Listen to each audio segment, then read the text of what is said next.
HiSec Buyback offers 90% JITA anywhere in HiSec. Simply go to hisec.evebuyback.com, appraise your items, create a contract, and get paid quickly.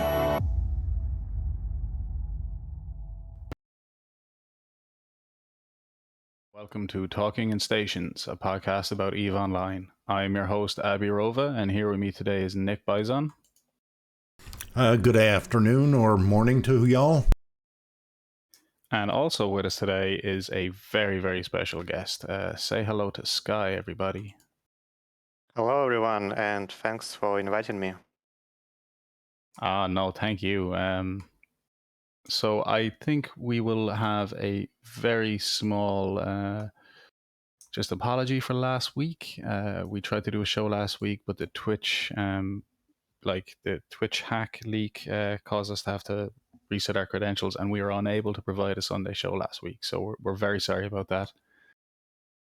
So we will have the show today instead. So what we're here to talk about with Sky is the Novice Frigate Yearbook of 2001. So I'm going to throw a link to this in the chat straight away. Sky, this is your creation, right? Yeah, I started, I think, in January 2014, the very first version of this yearbook. Obviously, like 7 years ago, it was pretty terrible, but it gradually improved every year. And the one that you're looking at, the latest version, I think it's quite good, both in terms of content and data and presentation and everything. It has been like fine-tuned and improved over the last years many times. Yeah, I definitely remember seeing this like pop up every now and again. I don't remember seeing the first version. I would love if you could like give us maybe links to like all the yearbooks you've done, and we can like post them in the video to like have them all. I'd love to go back and look through them all, see how it's evolved. Yeah, you can scroll to the very end of this document, and there is like a second to last page, which is called About, and there is a link to my blog. Well, actually, it's not a blog; it's just like a web page with links to everything, to every yearbook that I published since 2014. It's efrigates.blogspot.com. Oh, amazing! Okay, I can't believe I didn't catch that before. That is exactly what I need. I'm gonna throw that in the chat as well here for everyone, and we will make sure we get that link in the video description. I'm not sure if like the very first one is there, but 2015 definitely should be there. Okay, so like at least the last 6 years, maybe not that first kind of draft version. Yeah. Perfect. So let's go back up to the top. What is the like Frigate Novice Yearbook all about? What are you looking at here? What have you compiled for us? So I started playing EVE, I think, at the end of 2012, and pretty much like maybe in several months after that, I moved to Faction Warfare, and I did like frigate PvP fairly extensively, and in the next maybe, I don't know, 7 years, I mostly hang around in Faction Warfare low-sec. I did a little bit of null-sec PvP and a little bit of wormhole PvP, but like the concentration of PvP in Faction Warfare is the highest and always have been, I would say. So this was my favorite content in the game. And back in the day, in 2014, 2015, I did these yearbooks partially for myself, just to kind of, I don't know, improve my knowledge to understand better what's the meta in frigate PvP in faction warfare, and partially I enjoyed doing various presentations in PowerPoint. It is also my job, not like completely my job doing presentations, but usually we do a lot of analytics, data analytics, and we put them in presentation format. So it was like a good training for my real life job. Yeah, so the very first ones were like partially for my hobby and partially for my job. Like the idea of these yearbooks are to provide an overview of a meta in Novice Frigate PvP in faction warfare. And the latest versions also include a lot of various data. I guess we will talk about it later. Yeah, but the idea is to provide like an overview of what every ship that can enter Novice Plexus can do, how you should fly them, what you can fight and what you shouldn't fight, and so on.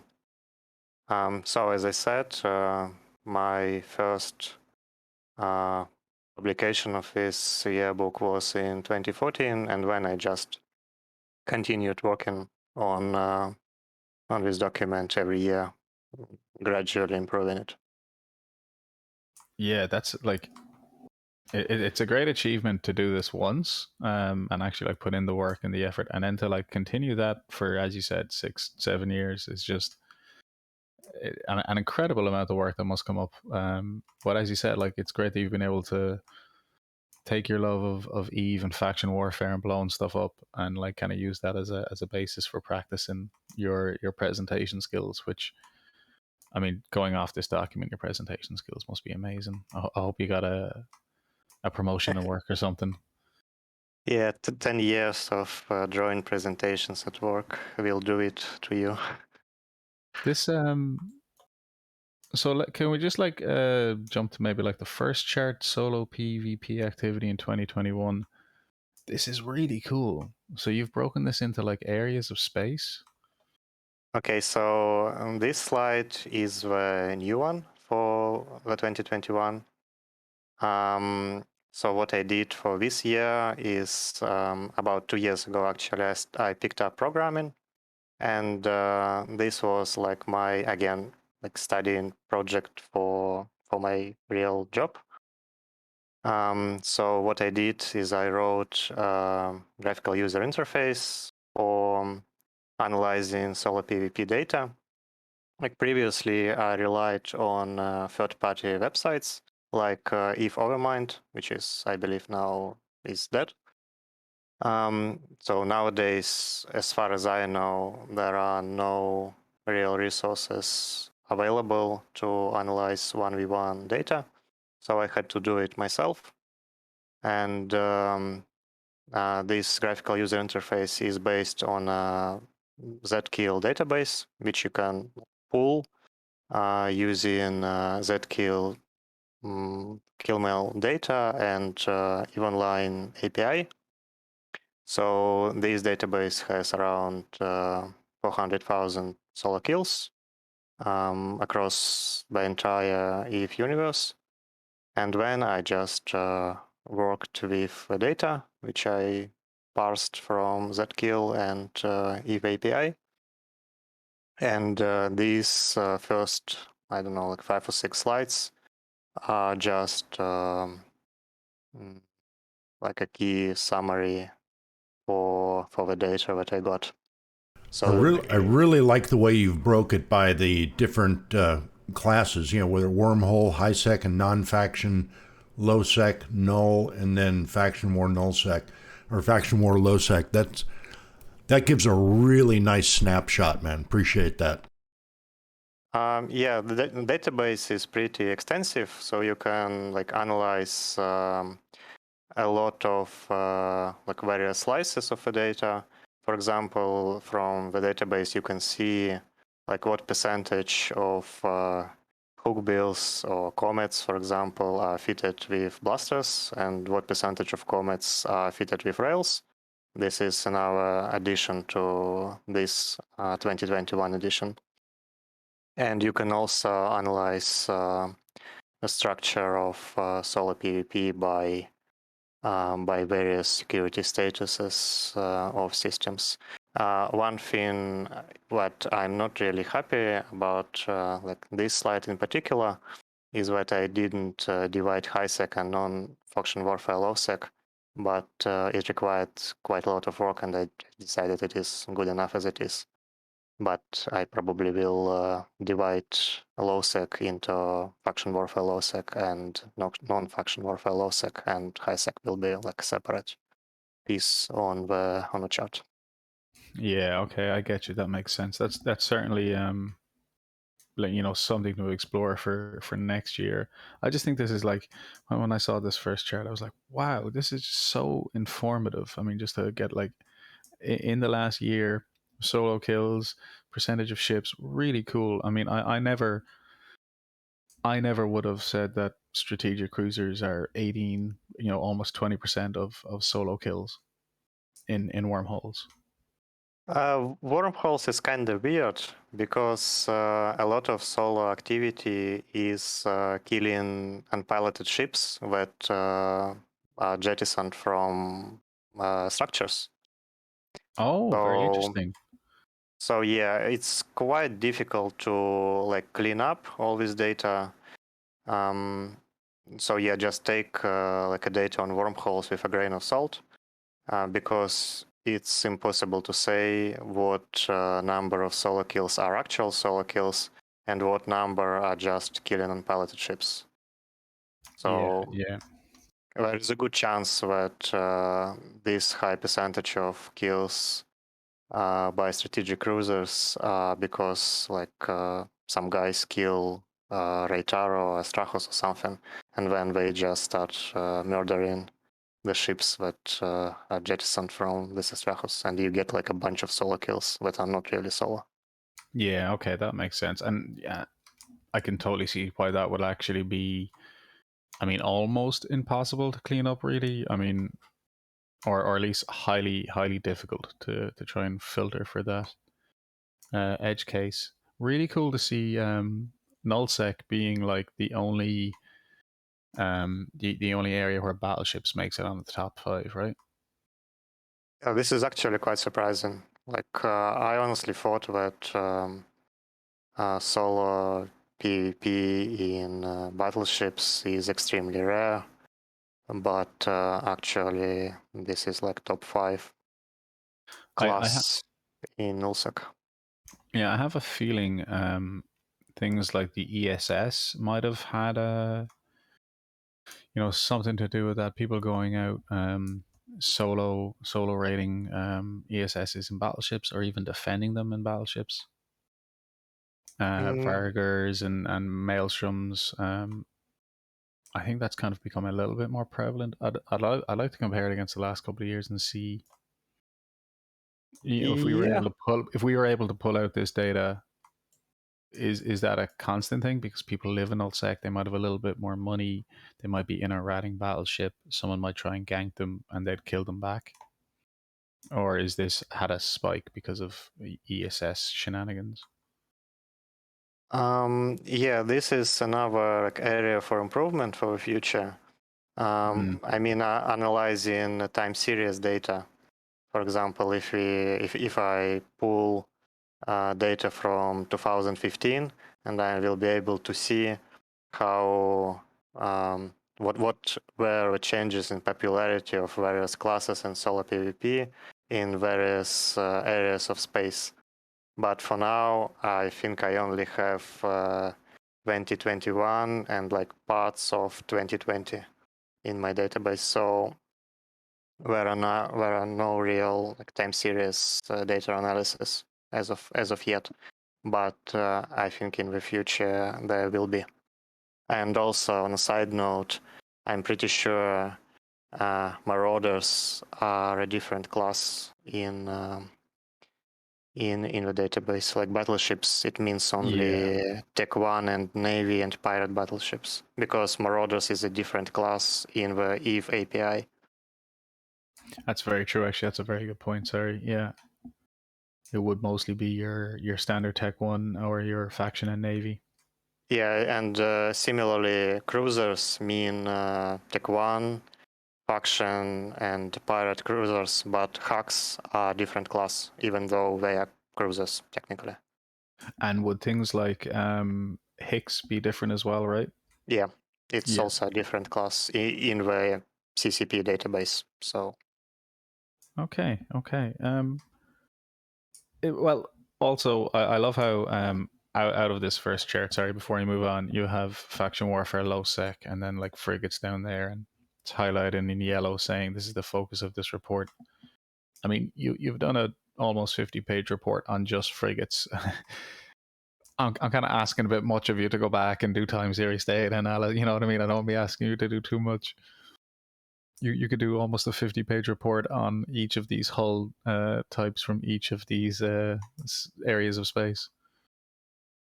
well, ironically, like solo PvP in frigates is actually, I think, it is the vast majority of solo PvP. I mean, true solo PvP, because if you take battleships, for example, you are not really fighting solo in a battleship against some other guy.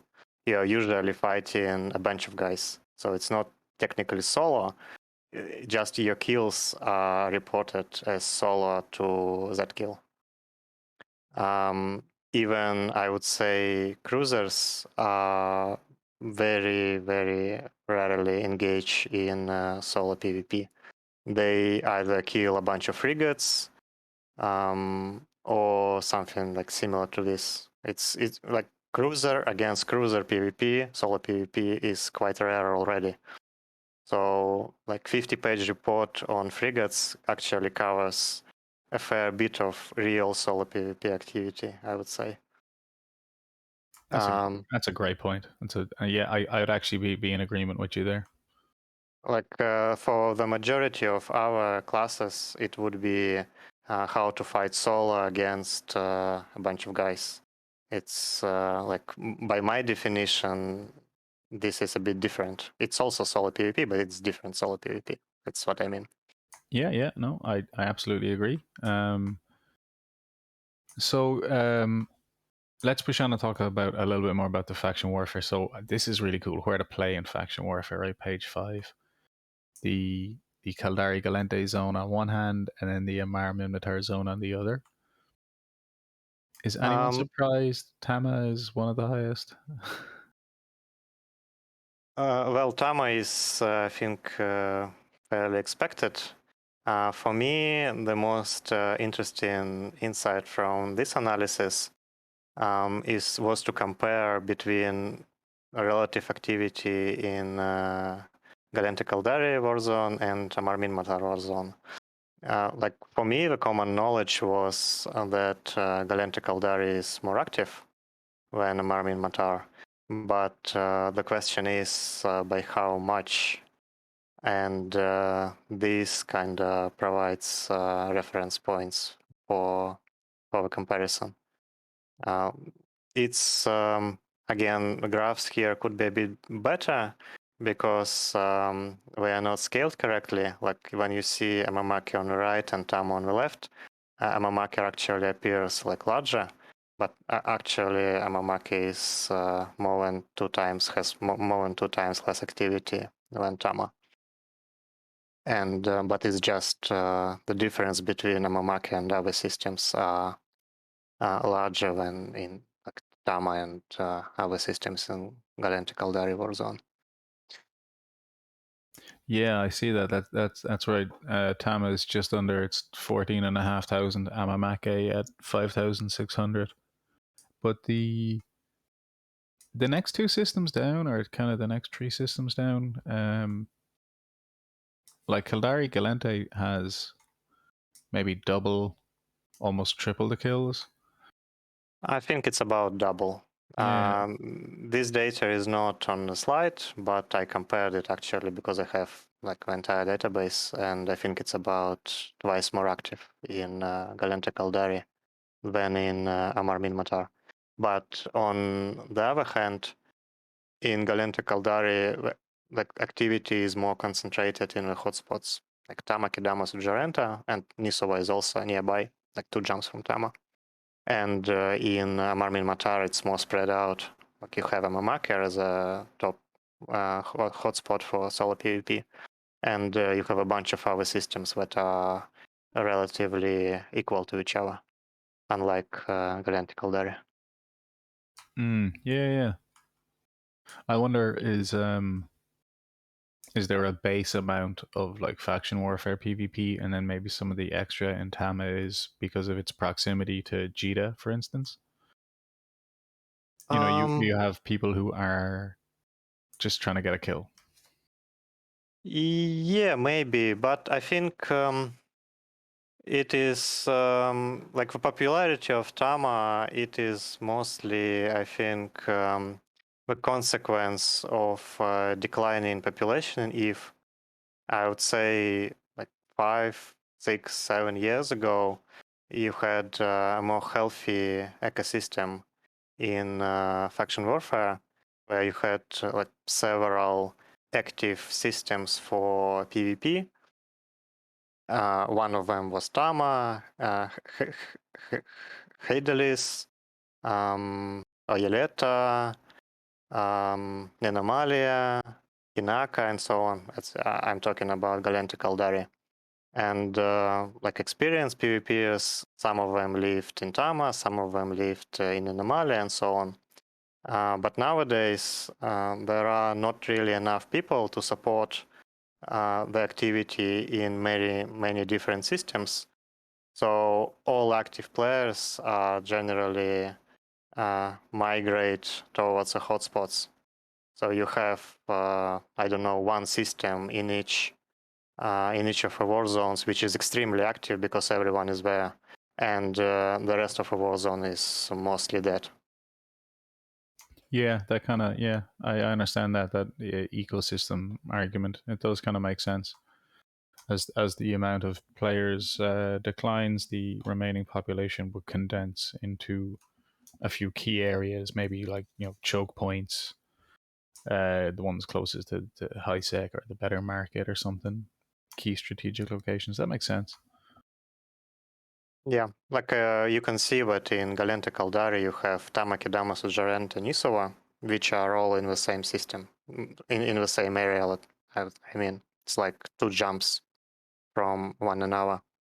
I'm pretty sure 6, 7 years ago, Tama still was the most popular system for solo PvP, but you had other hotspots that were also quite active, but it's not the case anymore. Yeah, I think you're right. I think all the systems are either beside one another or within 2 jumps.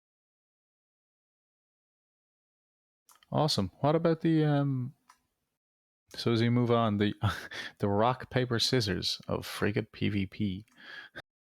I love this. Oh yeah, so this was one of very early concepts which survived for many years. So when I tried to understand the meta of Novice Frigate PvP, I came up with this structure of various feats. So you have, I start with brawling feats, like close range, blaster usually fits, sometimes autocannon fits. You have scrum kiting, which operate at the edge of scrum range. You have web kiting, fits that operate at the end of web range. And then you have kiters and anti-kiters. Kiters are Warp Disruptor, MWD long range, and anti-kiters are MWD, Scrum, and short range usually, which are designed to counter kiters. And So- since, yeah, sorry, go ahead. No, please go ahead. And since faction warfare always defines your starting range, you can generally play around these PvP archetypes, as you can call them. So if you are in one type of ship and you have a positional advantage, so you can choose the range where you start the fight. You will have like a certain advantages and vice versa. And also, I think it really applies. This concept really only applies for frigates because the fights are so short that you generally cannot. I don't know. You cannot really improve your position once you start a fight because by the time you improved it, you're already dead. I'm sure in frigates or in destroyers, it's a bit different. So again, if you are reading this, make sure that you apply this concept only to frigate PvP and only to faction warfare, because outside of faction warfare and outside of frigates, it will be different. Right. So, kind of as you said, because you have this like initial warping period and these kind of initial starting positions or constructs, it's kind of easy for you to draw this, I guess, handy win-lose chart. I mean, it's it's not a guarantee, but it's kind of like a rough guide to, I guess, your ability to win the fight or not. Yeah, it's definitely not win or lose, but it you can interpret this as who has an advantage. Well, let's say in like a practical example, you are inside a plex in a brawling Merlin or something like this, in a blaster brawling Merlin. You are obviously sitting at 0 on the beacon, and someone warps into you. So he will land at pretty much 0. So he will have to burn away from you if he, for example, in a scram kiting ship. But if your control are approximately equal, then the starting distance will remain the same. Because let's say you have 1500 meters a second with overheated afterburner, and your opponent has the same, and you both have one web. So you will have approximately similar speeds. So the starting range will remain the same.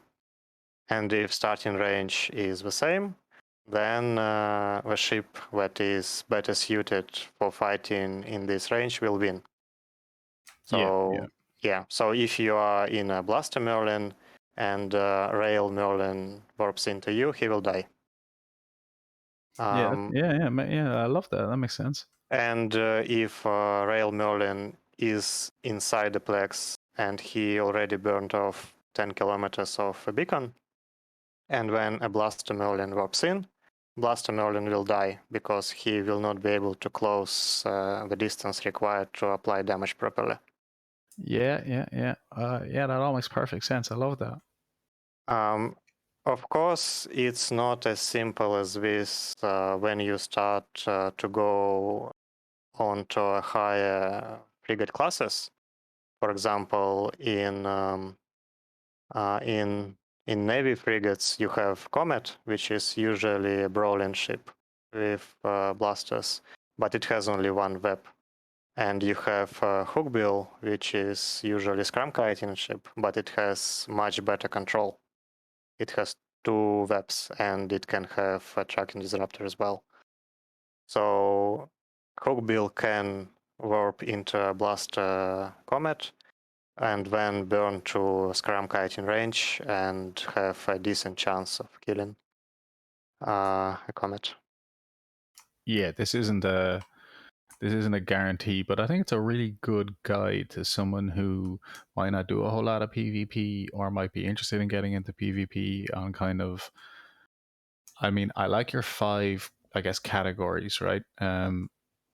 If I knew nothing at all, that teaches me a little bit about this style of fighting. And then I also have a rough idea of what I might be able to kill with it, or what I should absolutely run away from because it's going to kill me. Yeah, so it's like when you look at these tables and reference charts, it's good to think about them as who has an advantage, not who will win and who will lose. If we return to an example of Comet versus Hookbill, if Comet is inside the Plex, I mean Blaster Comet, he has an advantage. He can win or he can lose. It depends on piloting and skills and other stuff. But if Hookbill is inside the Plex and Blaster Comet warps into him, he just going to die.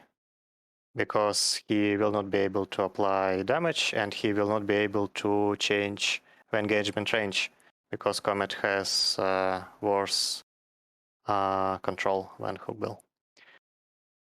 Yeah, Well, absolutely. So I think you're much better phrasing there is who has the advantage and who has the disadvantage rather than who's more likely to win or lose. Absolutely.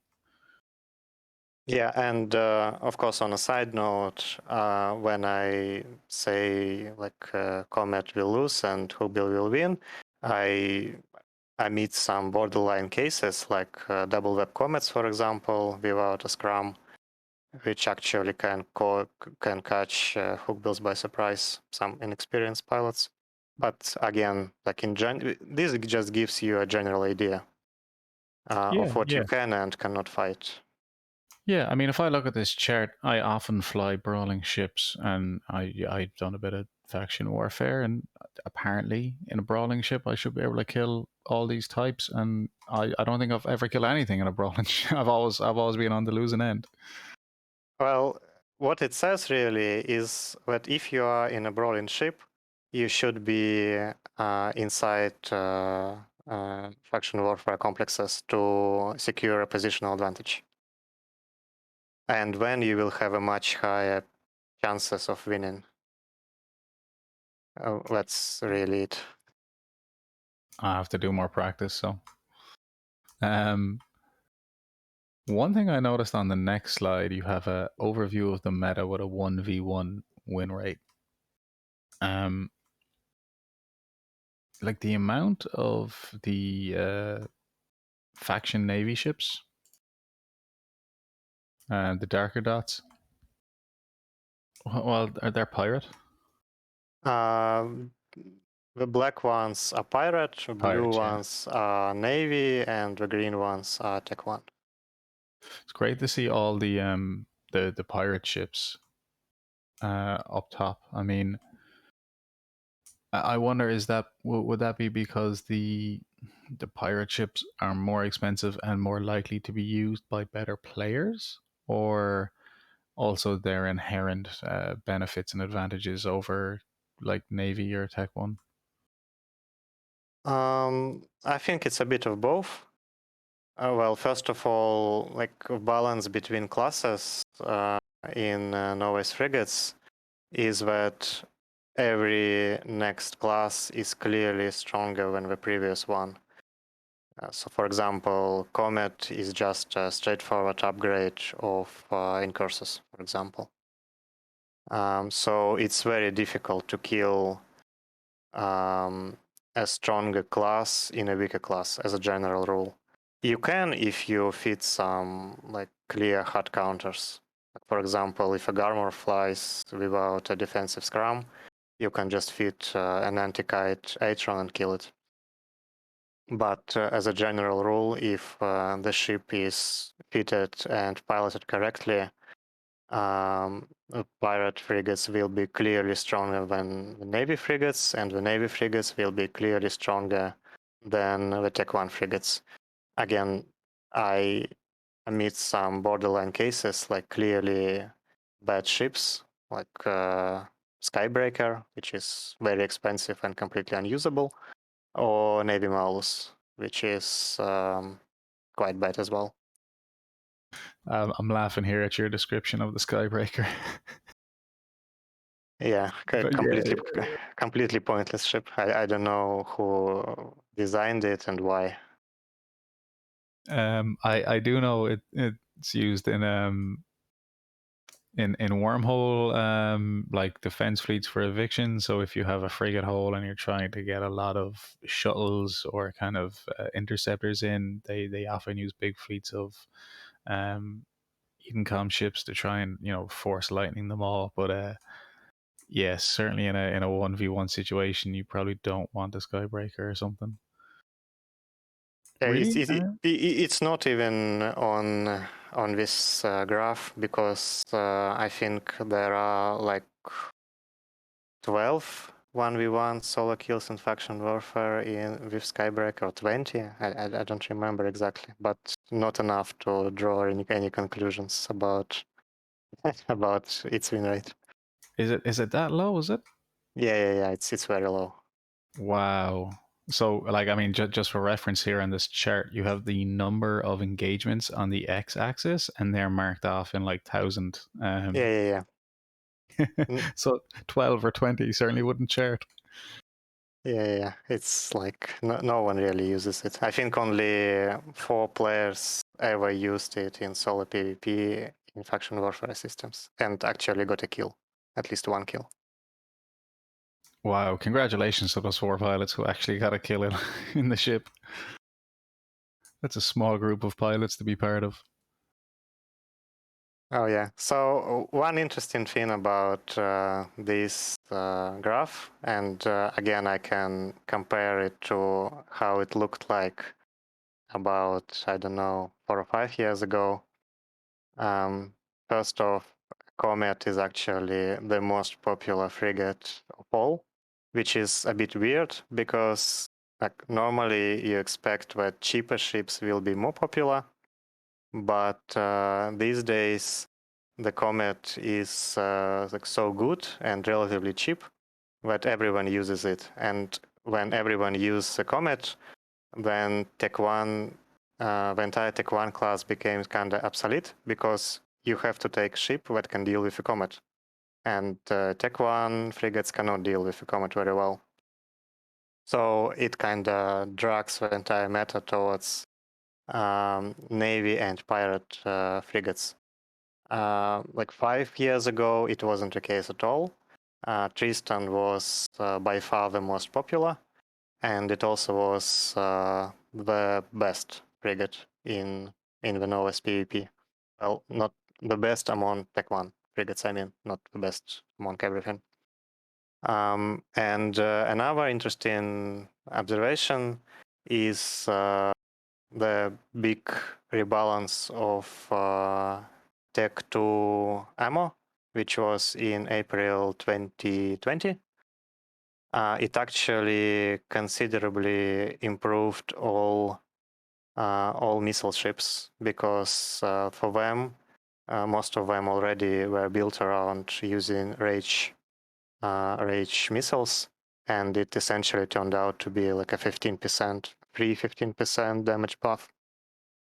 And for ships like Tormentor or other laser ships, which very rarely use conflict ammo, it was a kind of indirect nerf. So like 3 years ago, Breacher and I think Tormentor was actually better than Breacher.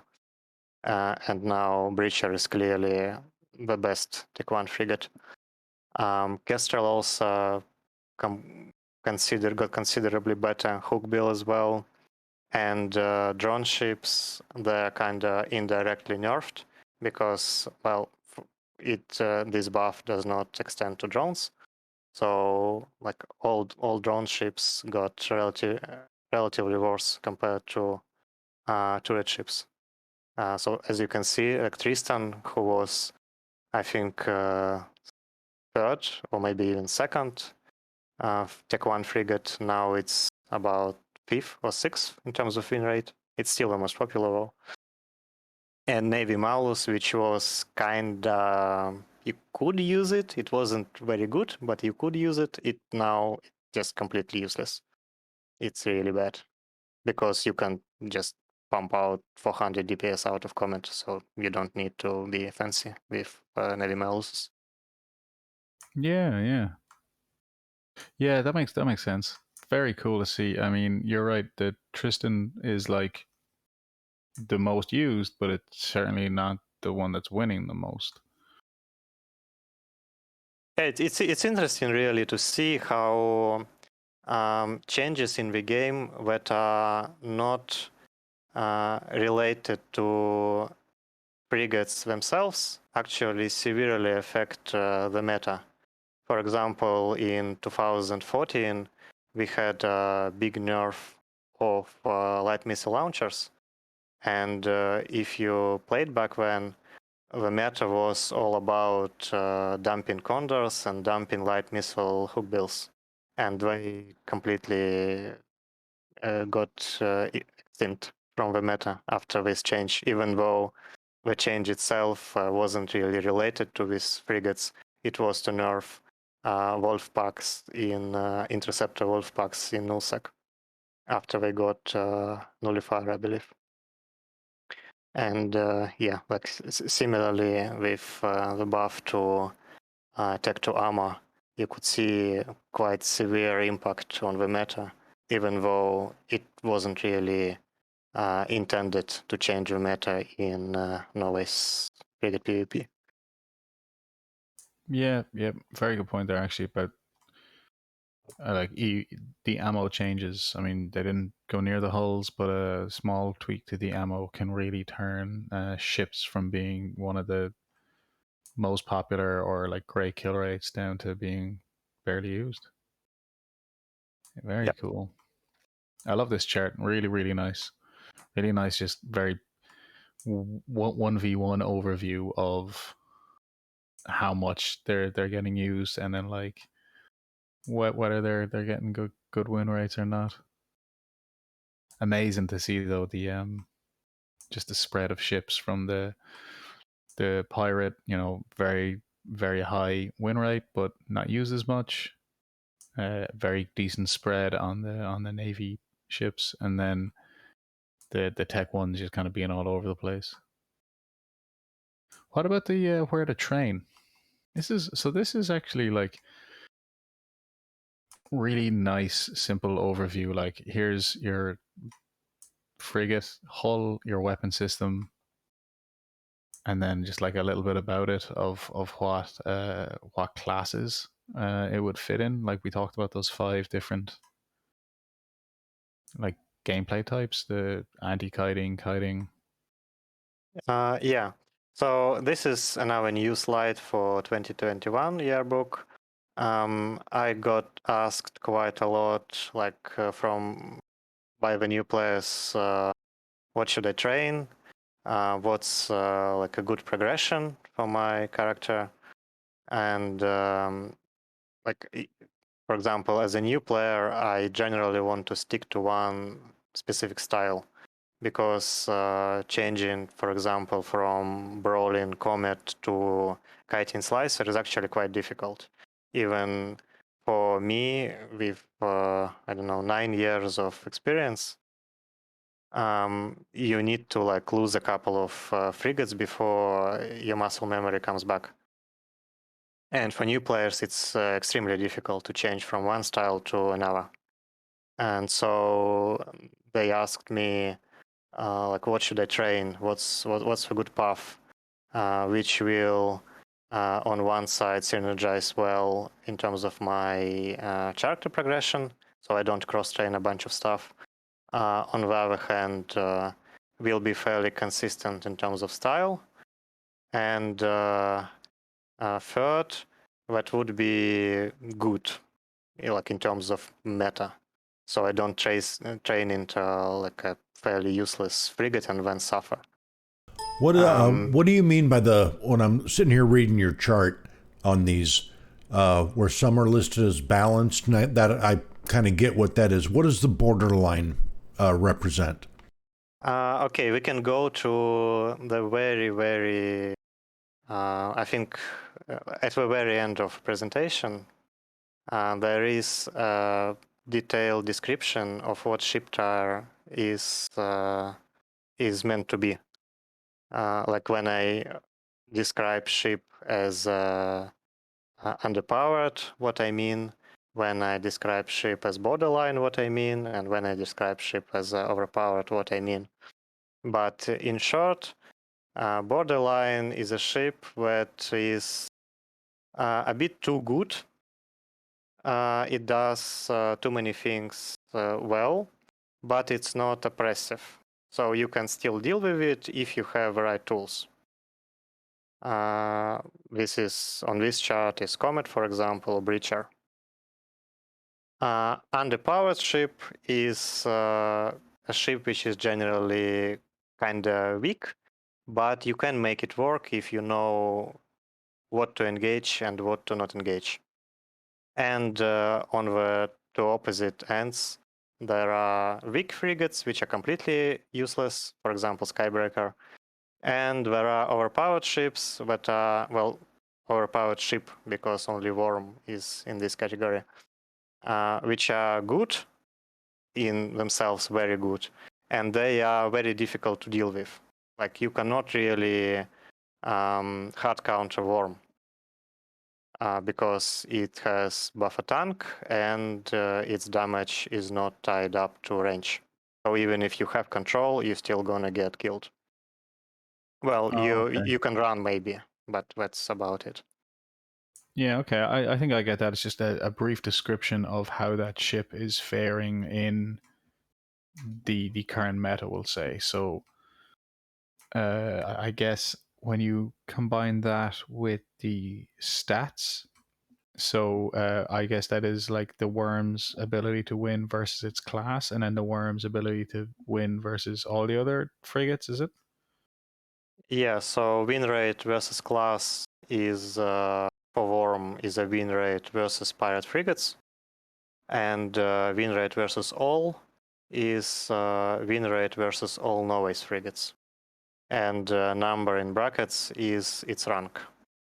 So it's a second ship for solo PvP against pirate frigates, and its first ship against all Novice frigates in terms of win rate. Kind of makes sense why I might have that overpowered tag. Yeah, cool. And I love the little description here as well. So things like if we take let's take the Galente, for instance, this path opens up 3 very popular strong blaster brawlers with a side option of decent rail scram web kiting fits. All these fits are beginner friendly. They rely on buffer tank, close range DPS, not control and positioning. The downside is a little variety in piloting styles and a lot of mirror matchups in faction warfare environment. Really, really informative little paragraph there. I mean, if I didn't know anything about PvP or trying to get into like frigate PvP or solo PvP, you're basically saving kind of like 10 or 20 frigates getting blown up there learning this stuff by just reading these couple of paragraphs and picking a good ship. And as you said, for new people, this just me like what a wealth of information to be able to draw upon. Oh yeah. So this description is just to let people know what they are getting into. So if we don't know anything about this ship, this is just a description of like styles and pros and cons of this path. Yeah, it's fabulous. Let's go out and get into like the meat of so those last kind of 5 or 6 slides are some newer additions and also kind of like a general overview to frigate PvP in novices, right? And what's happening. Yeah. A rough overview, but really it's the next 30, 40 plus slides, which are kind of all the same because you take each ship now and you break it down individually. Yeah, so now there are 3 large sections for every For every class of Novice Frigates, yeah. So we start with Tech 1 frigates, and the first page in the section is again overview of meta, but only the win with class. So how, well, in general, if you pick up a Tech 1 frigate, you will fight against other Tech 1 frigates usually. Because in Navy frigates, you will usually encounter hookbills and comets in the current meta. And it's pretty difficult, I would say, to kill a well-fitted and well-piloted hookbill or a comet in Tech 1 frigates. Well, again, outside of some edge cases. So you generally, when you pick up a Tech 1 frigate, you want to know how it will perform against Tech 1 frigates, first of all. And this is the overview of meta in Tech 1 frigate specifically. So on the left side, you see the same chart, which is win rate versus number of engagements.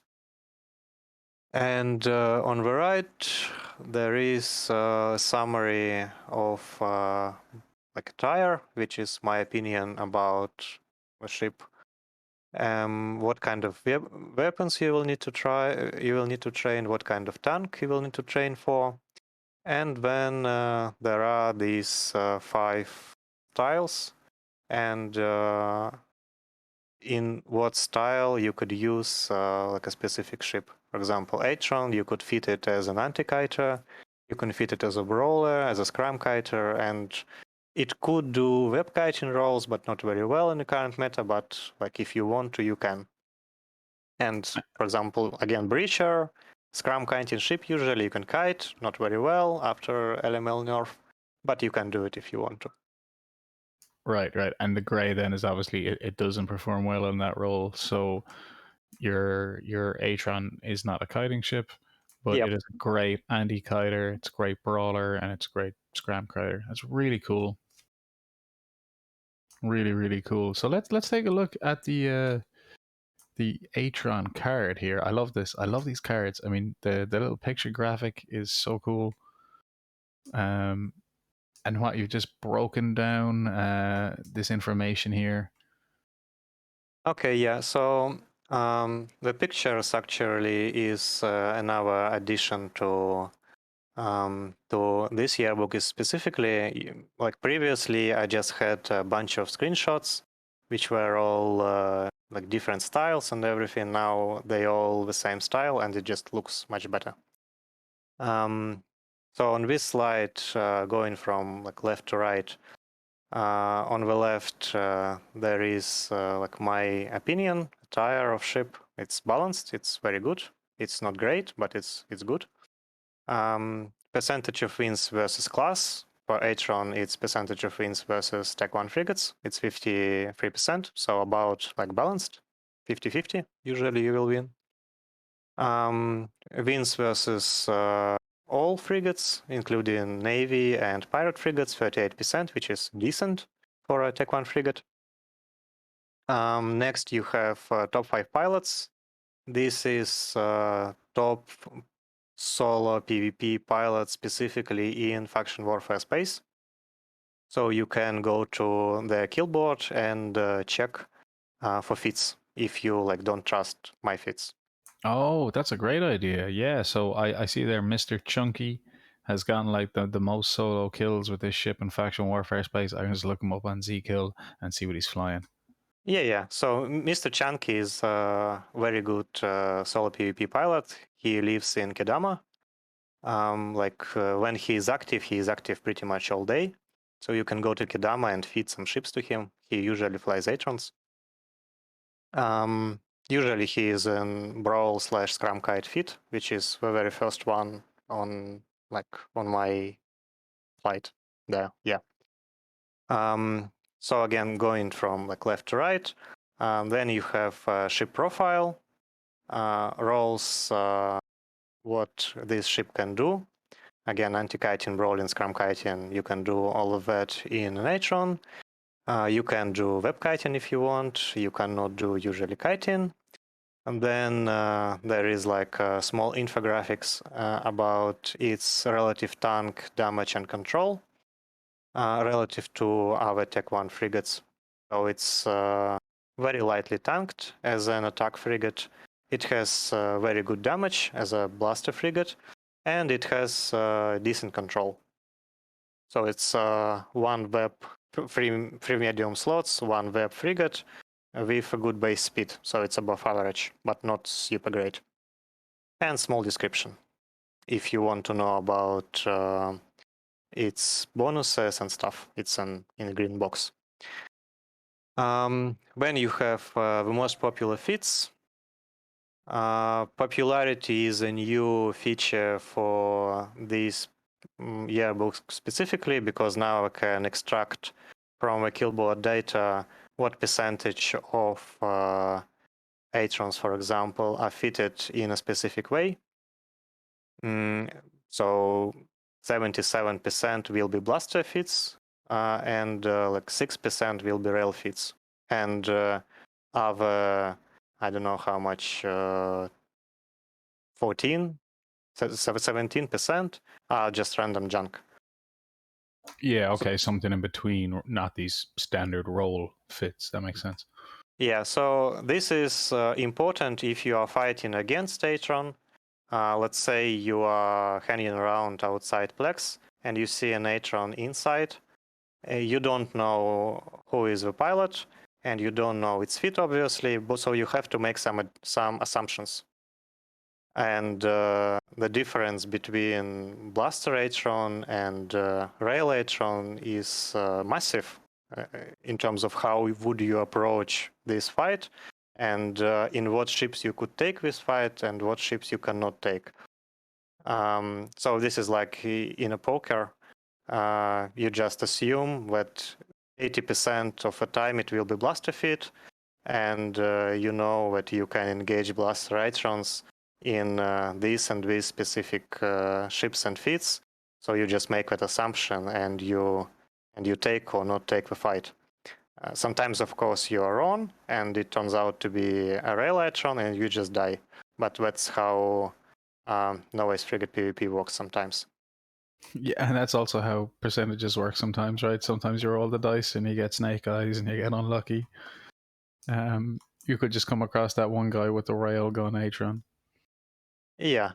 So next is like my short comments about every ship, how you can fly it, what's strengths that you should rely on to win fights, what are weaknesses, what you can fight, what you shouldn't fight, and so on.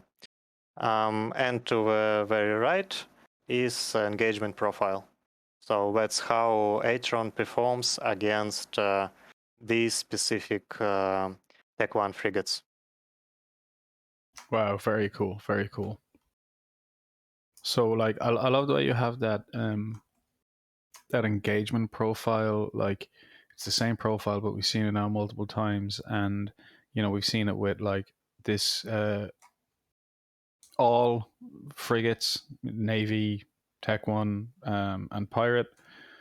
We've seen it with like just on the T1 frigate overview, it's like all T1 frigates against each other, and now this is exactly this ship, this Atron versus all of our Tech 1 frigates. So I know if I'm in an Atron, I'm coming up against the Punisher. I probably got a strong chance of killing that Punisher.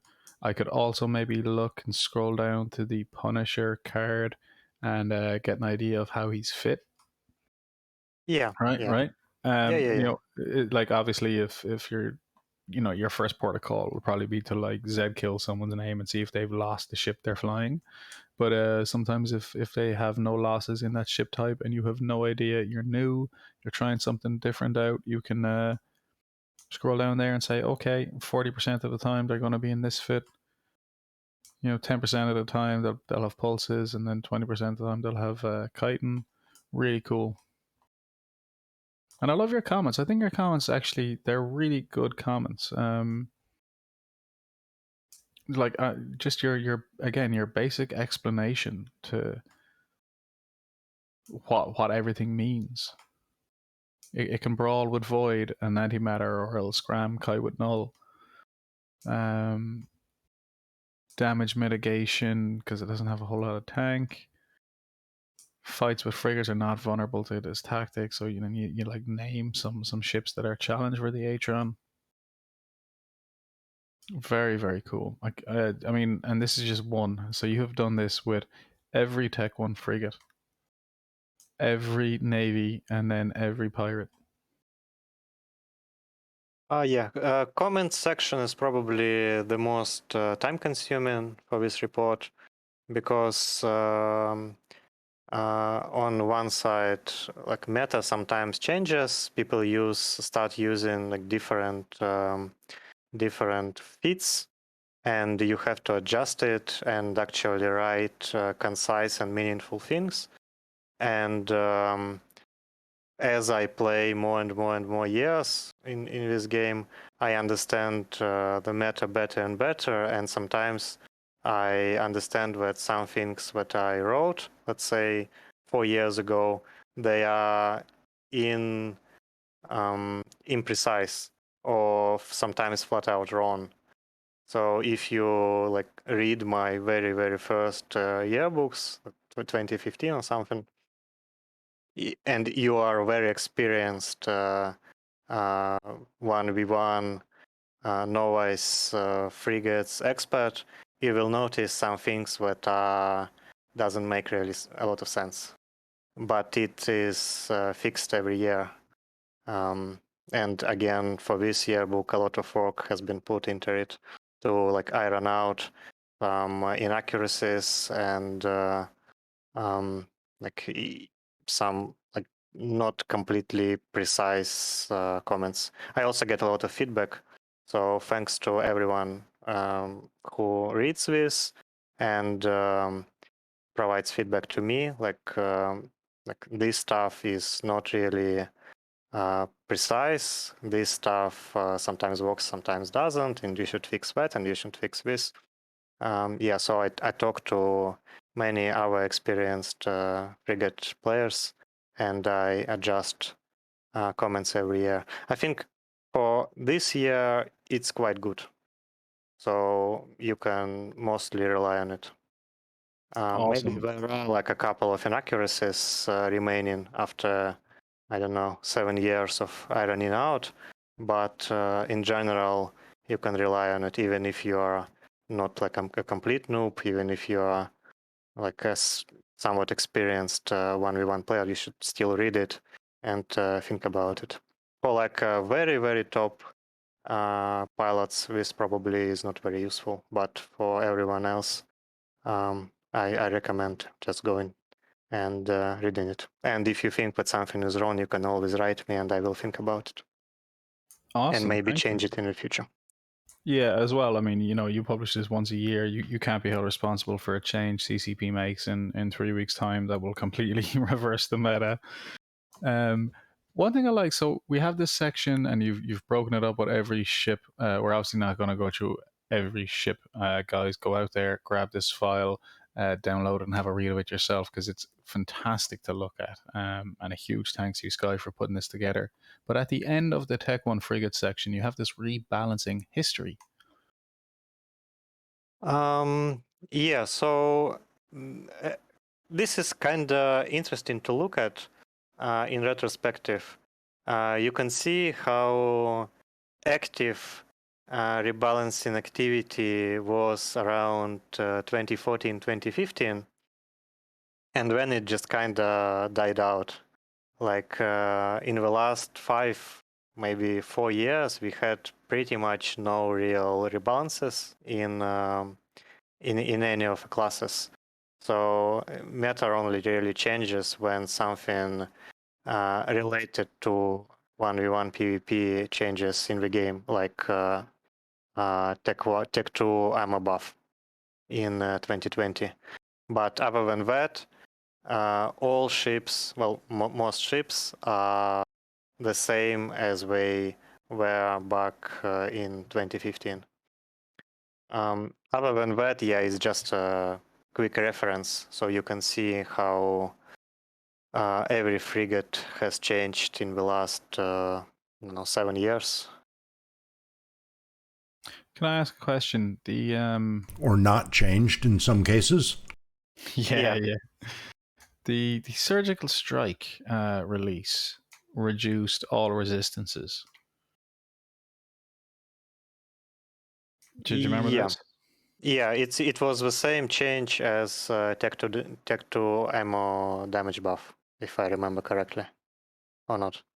Yeah, so it was around that time, and I was just wondering, does that not get a red down arrow because Because it was irrelevant. Because it was irrelevant for frigate PvP. Because in frigate PvP you don't really use like sustained, resistant, reliant tanks. You usually rely on buffer and some auxiliary reps. And all frigates, I believe, were mostly affected similarly. And at least I didn't feel any difference after that. In cruisers and above, yes, it was a significant nerf to solo PvP in general, because now you can tank a lot less. But for frigates, it was kind of irrelevant because no frigates are designed to tank for a long time anyway. And it seemed to be a pretty universal. I mean, it affected all of the class, so it would have affected them all pretty much equally. Yeah, and it affected everyone equally, so I didn't feel any like relative changes in between classes or between different frigates. Mm-hmm. Yeah, no, that makes sense. I kind of thought that as well. If it affects everyone equally the same, it just becomes the new baseline.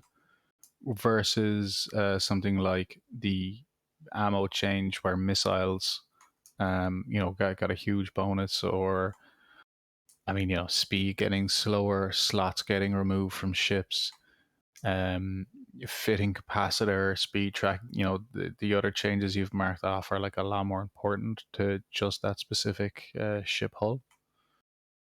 Yeah, absolutely. Yeah, no, cool. I just wanted to make sure, and so people didn't mail you in wondering why. And That was missing. the only shot I'm going to take here is this. I love this freaking slide. And before we move on, I just want to point out that once again, CCP just killing or doing nothing with my Galente ships, man. Wow. Well, Yeah. Hull rigs. Well, if you can look at Merlin, it had pretty much no changes in the last 7 years. That's true. But I don't fly that, so I don't care. That's amazing, actually. Yeah, the Merlin, just nothing. Poor little Merlin. That's brilliant.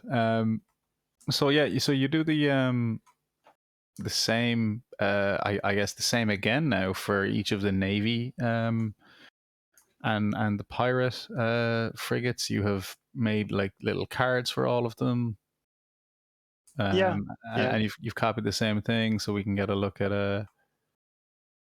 the top pilot, some basic fits, some of your comments, and kind of the profile of the ship. Scroll down there to page 34, and we'll see the rebalance history of the Navy frigates, because this is interesting. It's the only one with that's a kind of a decent amount of changes, but I mean, as you said, kind of 2015, 2016, and then again in 2020. But well, I don't know if like one change every 2 years is decent. Maybe it's decent. I'm complaining, but once again, the Galente, nothing but nerf, man, or non-touched. Very cool to see that change, though. Well, very cool to see that there's been changes 2 years ago. I guess go on, please. And some of these changes are not really related to ship itself, but like relevant mechanics around it. So, for example, Navy Griffin It was released, as you probably remember, as a ECM jamming ship, and then CCP changed ECM mechanics, and Navy Griffin became completely useless for solo PvP because in solo PvP ECM as a module doesn't work anymore, because a ship you just jumped can still lock you up. And so for almost 2 years, Navy Griffin was completely useless because the mechanics that supported its role didn't work anymore. And finally, after 2 years of complete uselessness, they redesigned it in 2020. And similarly, for example, in Navy Maulus, for a short period of time between its release in December 2015 and Tiericide in, I think, spring 2016, you could fit Tier 4 Scrum, which had the same range as a Tech 2 Scrum, but it used a lot less CPU, which is critical for many frigate fits. And the same also applies to, for example, Garmors. And so now, even though technically nothing has changed for the ship, had changed for the ship itself, it is now significantly more difficult to fit it properly. So you have to either fit more expensive scrums, or you have to make some compromises around CPU to actually fit Tech 2 Scrum. Yeah. Very interesting. That is it's kind of outside my area of expertise, but it makes sense. Yeah, so this is just to emphasize that some of these changes are not related to the ship itself, but they're relevant for the ship, for its relative strength, even though the ship itself, as it starts, bonuses and everything else remain the same. So that was my point. Yeah. And you done the same then with the pirate frigates. I'm just looking at that rebalance history. Yeah, for Very pirate interesting. frigates, one thing that is important to understand is that if you pick up a pirate frigate, you generally will not fight against our pirate frigates. Partly because it's very rare; these ships are very rare, and partially because they have some really weird interactions and they hard counter each other. So people generally will not fight you 1v1 because interactions between pirate frigates are kind of weird. So when you pick up a pirate frigate, you will generally fight against Navy frigates and most of the time against bigger ships or against multiple opponents. So if you go, if we go a page above, like page 45, for example, for Worm, you will see that the engagement profile for this ship actually includes Tech 1 destroyers, Navy frigates, assault frigates, and so on. That's because engagement profile for pirate frigates specifically, they don't make a lot of sense. As you can see, the 1v1 engagements between pirate frigates are very, very rare. And usually you will fight some other classes. So for this reason, this is one thing you should keep in mind, and this is why engagement profile for pirate frigates look a bit different than for Navy frigates and Tech 1 frigates. Oh, it makes perfect sense, though. I mean, if you're flying a worm, not alone is your ship probably going to be 2 or 3 times more expensive or something than a Tech 1 destroyer, you're going to be able to engage and kill that destroyer a lot easier. Same with your assault frigates and stuff. Yeah, and I also think part of this might be the people who fly these kind of pirate frigates are just better. They're not going out there in their Tech 1, they're not learning. So they've had practice, they know what they're doing, and they're able to like pick their engagements a bit better, I think, maybe. Oh yeah, absolutely. And there are a lot more room for, I don't know, like creative fits, because more expensive modules are justified for the price of a hull for these frigates. So you can, and if you throw enough ISK on some fit, it generally will work in this game. Absolutely. Like even and not just like going for dead modules or like faction modules, but going for like abyssal rolled modules or like abyssal roll faction modules. Oh yeah, like for example, for Garmors, like a general rule for fitting them is to fit defensive scrum to screen off potential anti-kiters. Otherwise, it just dies. But if you throw enough ISK into the Garmor, like fit extremely good long point, fit expensive MWD, and so on, and you know what you are doing, you can generally like not fit a defensive scrum at all. Like, I know a lot of experienced players use sensor booster Garmors instead of defensive scrum Garmors. You generally cannot do this with Navy or Tech 1 frigates, which are like more strict in terms of how you fit them. For example, with comets, blaster comets, if you look at the kill board, there is literally one fit for blaster comet, and everyone will use it with like a very, very minor differences. Yeah, absolutely. I think you're dead right. Certain ships just have a fit, and that's the fit. And the only people who deviate from that fit are people who don't know, or people who are just trying something new for the fun of it. Yeah. Well, look, thank you so much. Not just from me here talking in stations, but I think from the whole Eve community for the work you've done over the last 7 years putting these frigate yearbooks together.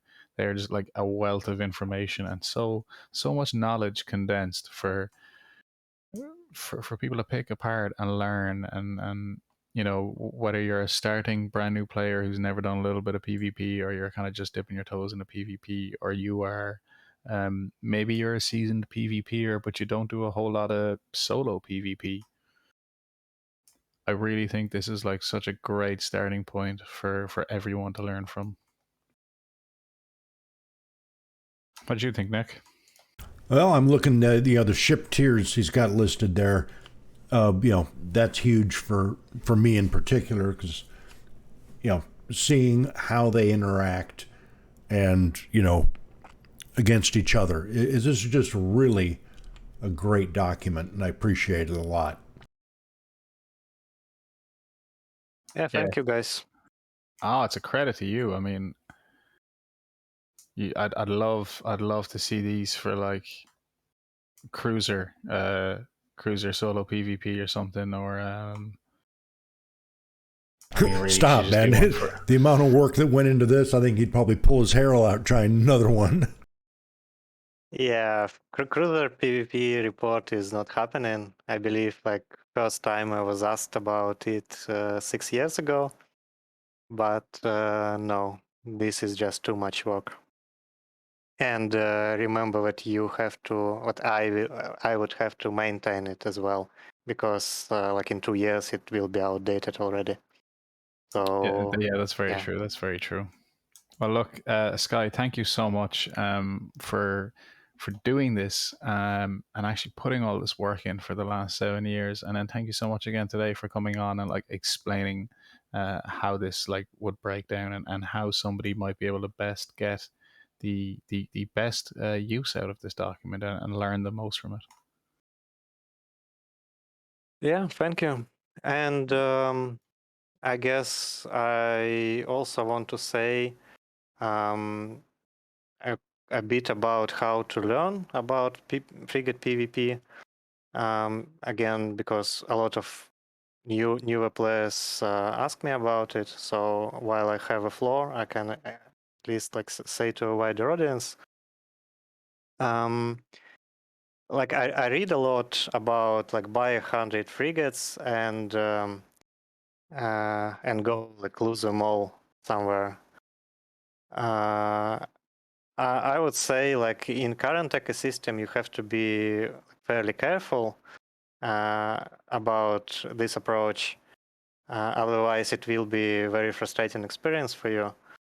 Mostly because a lot of experienced players are condensed into small systems. For example, in Tama, you will find a bunch of very experienced players, and you generally won't have a chance against them because they know what fight they can take and what fight they cannot take.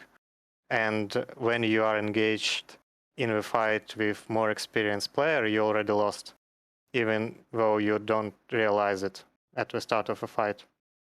Like I would say in a frigate PvP, in faction warfare, like a good 70-80% of actual PvP happens before you lock your opponent's ship.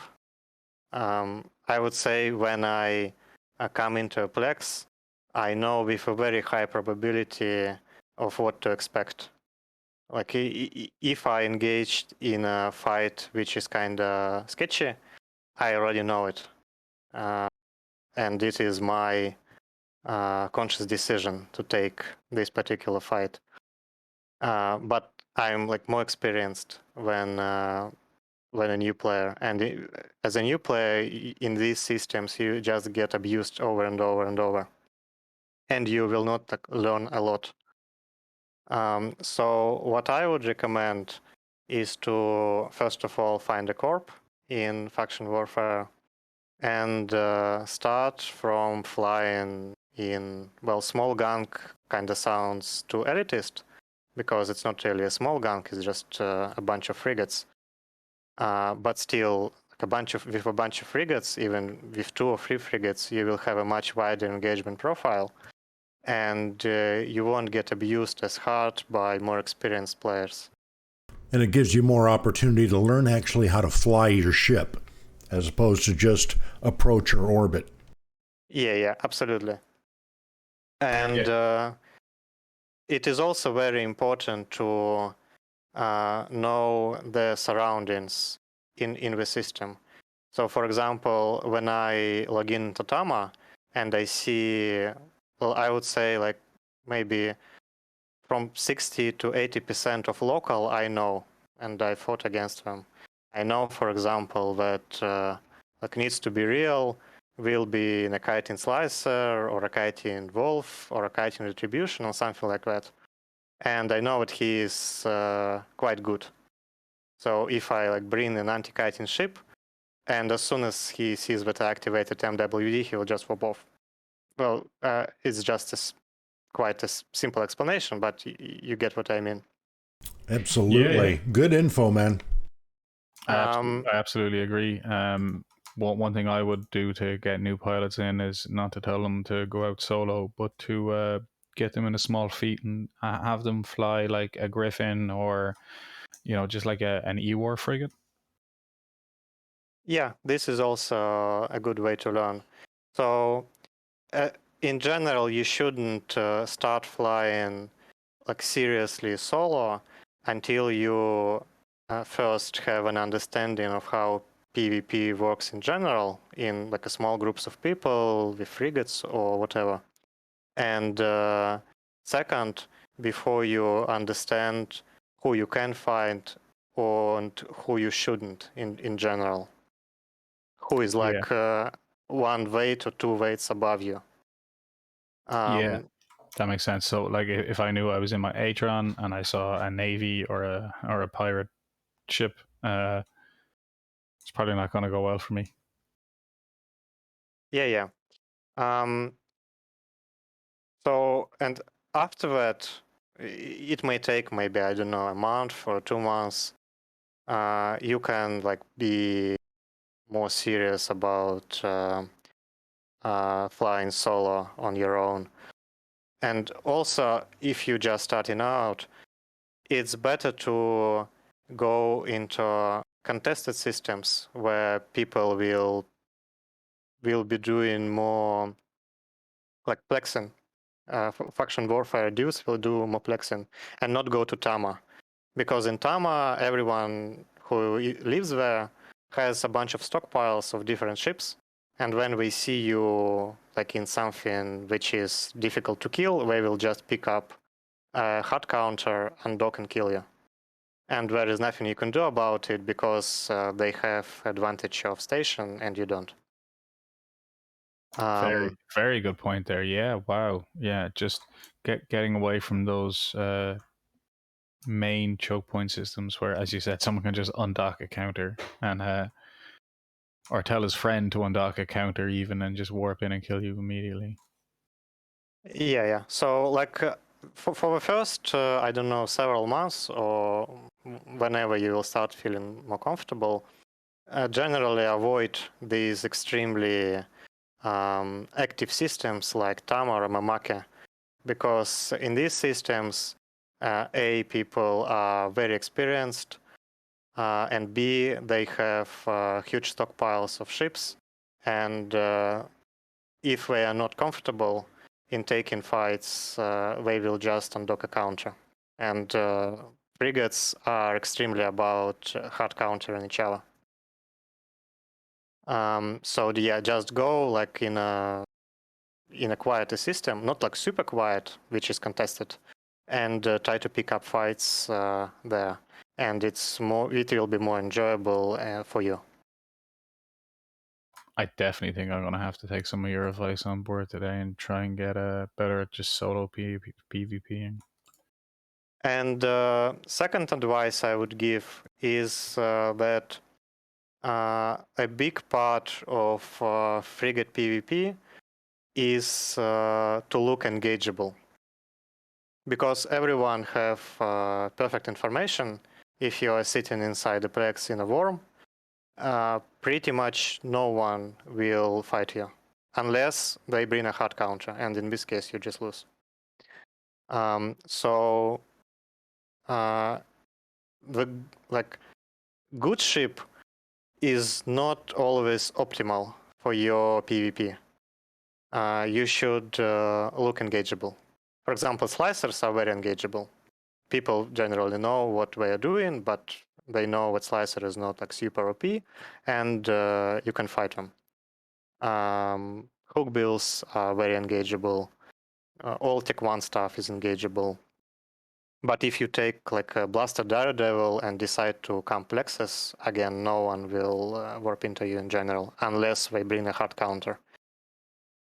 So when you choose what to use, what to learn, solo PvP, choose like a decent ship, but not the most overpowered or the best ship in the game, because a big part of solo PvP is to find a target or look attractive enough to for our person to engage you. Yeah. That's a very good point. So maybe on those cards where a lot of the ships are kind of balanced, they'd be better choices for trying to pull out a fight than just immediately going for the overpowered worm or a Garmer or something. All right. That was some good stuff, man. We're running along low on time. Yeah. Yeah, Sky, thank you so much for doing that and coming on and explaining that to us. Yeah. Just very quick, some other stuff that happened in the week this week that we covered on Tuesday. Artemis did a great interview with Black Rose, who joined Fire Coalition down in the south. He was also talking about Brave taking Pureblind up north. We do know Brave has taken another 2 systems up north, making it 4 now. So they're slowly making their way. Wednesday was Totality Day, the anniversary of Poshvin being formed. And we had a series of events around Poshvin being run this week by Sahara Jackal and a bunch of the other Poshvin crew. So there was a race around the triangle of Poshvin. We broadcasted that live. That was amazing fun to watch. And there was also a huge fight in Wira Shoda. So Wira Shoda was the scene of a large fight that broke out over a year ago, and so they kind of had an anniversary brawl or engagement in Wira Shoda. There was a bunch of different fleets, so like different alliances formed fleets of about 15, and they all had a big brawl out to see if there was a winner. In the end, Protean Concept, a wormhole group, won. Big congratulations to Protean Concept. They won 15 Leshaks, 15 Drekavacs, and 15 Kikimoras. There's a battle report. We have it up on screen, and I will throw it in the in the chat notes here. 1 second. Throw it in there for chat.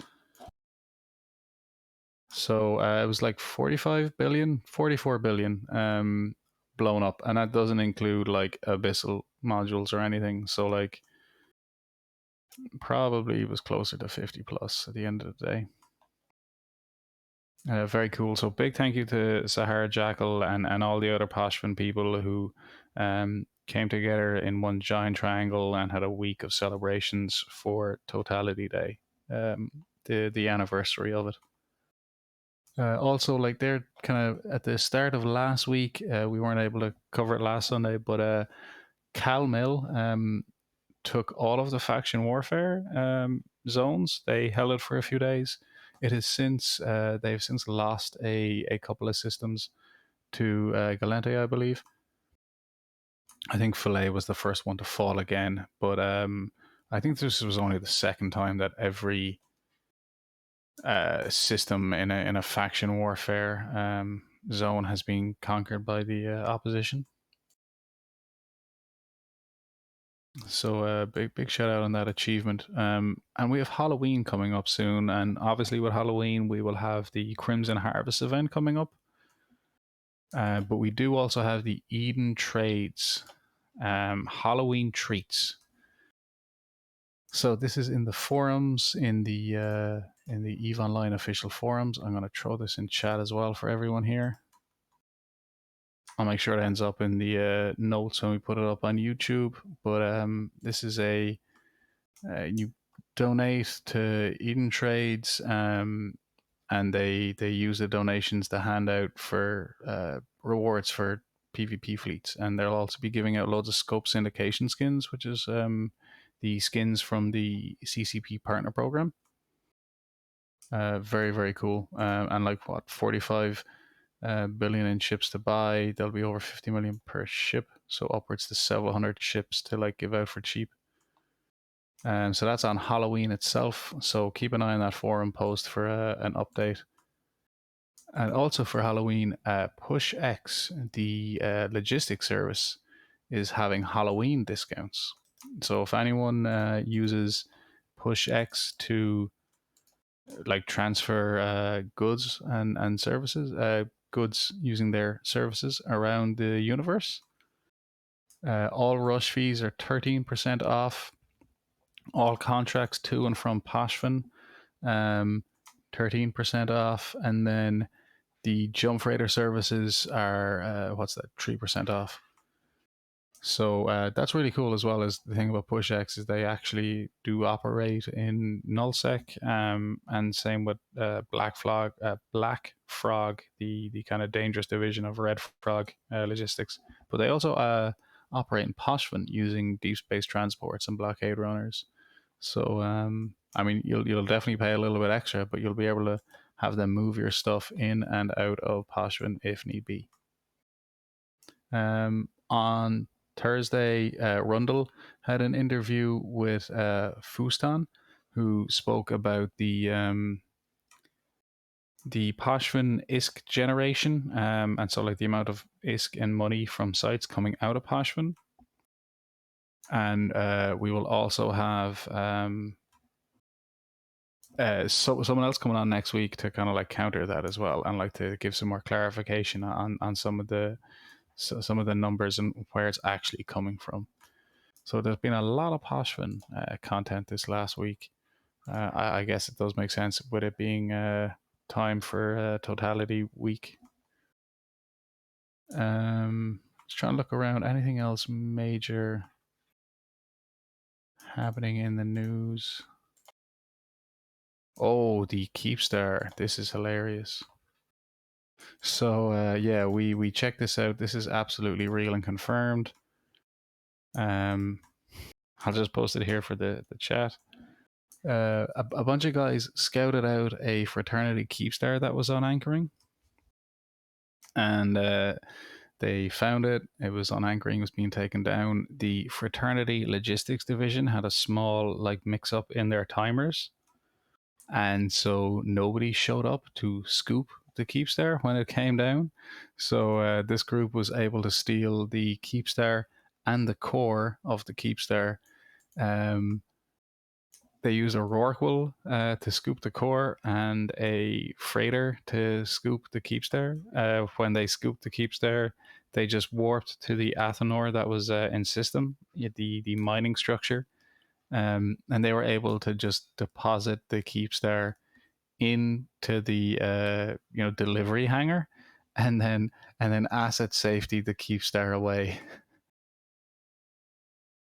They will have to pay a small fee on the Keepstar. I think it's going to be. Someone said to me it's about 20 to kind of 30 billion ISK. They'd have to pay as a fee, but considering, so wasn't it like 12 to 15% of market value on the what's the word I'm looking for, on the asset safety fee?